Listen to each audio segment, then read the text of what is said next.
I thought I'd do a quick video about gluing Anubias or any other, Java ferns, or even the Bulbitaceae, the African fern. I think it's called African fern. I'm not 100%. The Java fern. Well, you could probably, glue any plant you wanted to, really. Anything that can sort of live in the water column, you could glue to anything you wanted to, within reason.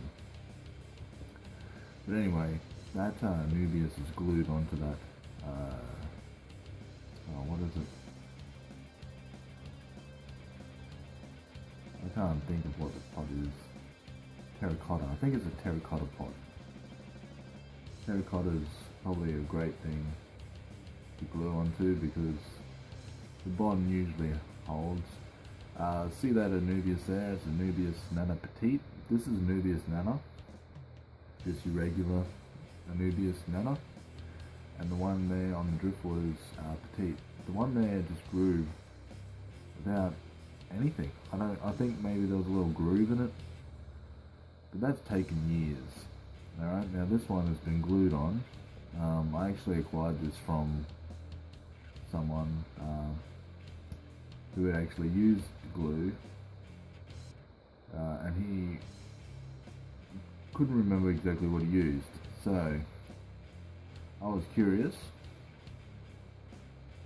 and I went to my local Bunnings, because in Australia that's basically we're very limited in what we have.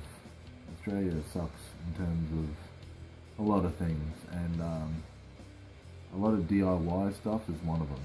So anyway, I managed to grab this one that I thought I'd done a lot of research on it. I found that this one here seems to do the trick. Now it's a non-drip gel super glue. It actually doesn't say, I think it just says I've already used it, that's why the package is a little bit torn. Cyanoacrylate. Alright, that's basically what you're looking for. Now, if you see ethyl 2 cyanoacrylate, I'm pretty certain it's the same thing, but don't quote me on it because I haven't used it. I have actually used this one, and I tell you, it's safe for aquarium life. I have it actually in a shrimp tank at the moment. No ill effects. I use the method of basically placing it where I wanted it to, and then gluing it at the Anubias, and then just dripping water over it so it'll cure. Apparently as soon as it cures, it is non-toxic. But I didn't believe that, so I sat it in a bucket for probably a week or two, changing the water every few days, noticing if there's any film on the top of the bucket, or any of those kind of things. Anything that could, sort of think, well, maybe I shouldn't use that in an aquarium.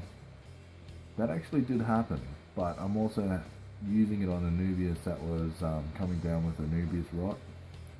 So it could have been just organic matter in the water. And I found a tank that I had outside that actually had a few shrimp in it that I didn't even know. So I thought, I'll just throw it in there and see how it goes. And I have had no deaths, and that was after a week and a bit in the bucket. So that non-drip gel is probably the way to go because it's less messy. It still can be messy if you fiddle around with it and you don't exactly know where it goes, and it bonds quite quickly too. So if you stuff around, you'll have to redo it, and then you'll have to take the glue off whatever you're doing, and it's a pain in the butt. So basically you sort of need to know where you're going, what you're doing. Put just a little bit, not too much, and then press whatever you're doing on it, hold it there for maybe 10 seconds, a little bit more, a little bit less, so that you feel like it's firm, and then drop some water on top of the glue. And I just used water in a syringe where I could just limit the amount of water I was actually pouring onto the glue.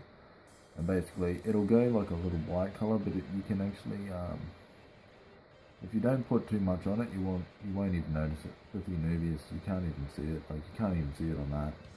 But I didn't do that one. The one that I did is outside. And if you look hard enough, you can see it, but I actually cut the roots too, just to make it a little bit easier. But yeah, so I say in Australia, Uselli's non-drip gel super glue is the one to use if you want to